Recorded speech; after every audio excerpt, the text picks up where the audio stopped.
सबैलाई नमस्कार। आज फागुन 21 गते नेपालमा प्रतिनिधि सभाको चुनाव आज सम्पन्न भयो भनेर खबर सुनिन्छ। नेपालको इतिहासमा बहादुरी महिला गनिन् सुशीला कार्की। उनी न्यायाधीश पनि भइन्, प्रधान न्यायाधीश पनि भइन्, प्रधानमन्त्री पनि भइन् जेनजीहरूले गरेर। उनले सबैभन्दा देशलाई अस्तव्यस्त अवस्था भएको देशलाई प्रधानमन्त्री भएर चुनाव सम्पन्न गराएर अब इलेक्टेड सरकारलाई, इलेक्सनबाट आएको निर्वाचित सरकारलाई यिनले अब सरकार सत्ता हस्तान्तरण गर्ने भइन्। नेपालको इतिहासमा सुशीला कार्कीले को योगदान रहने भयो। अब जेनजी आन्दोलनबाट प्रधानमन्त्री बन्ने चान्स मिले कि सुशीला कार्की न्यायाधीश भएको कारणले गर्दा न्यायालयमा पनि संसद पुनः स्थापना गर्दैन। उसको ठाउँमा बालन शाह हुन्थ्यो भने न्यायाधीशहरू मिलेर यिनलाई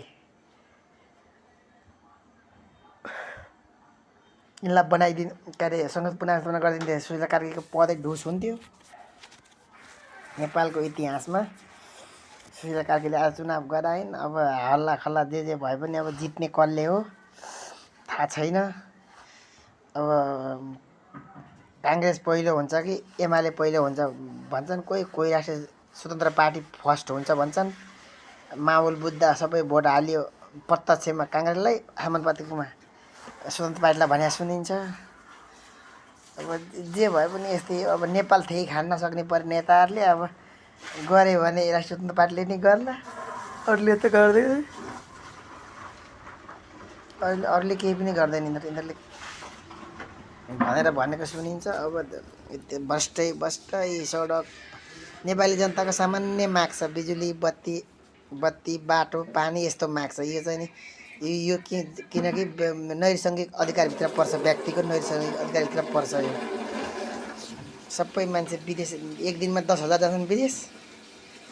सबै नेपालमा हातमुख जोड्ने छैन। अब रविले आए पनि के चाहिँ गर्ने हो र बालन आए पनि के नै गर्ने। अब काङ्ग्रेस र एमाले त बुढा गोरु भइहाले।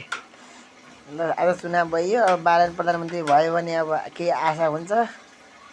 अब केही गर्ला, बेरोजगारी समस्या समाधान गर्ला, बन्द भएका फ्याक्ट्रीहरू खोल्लान्। अब देशको माहौल यस्तै छ।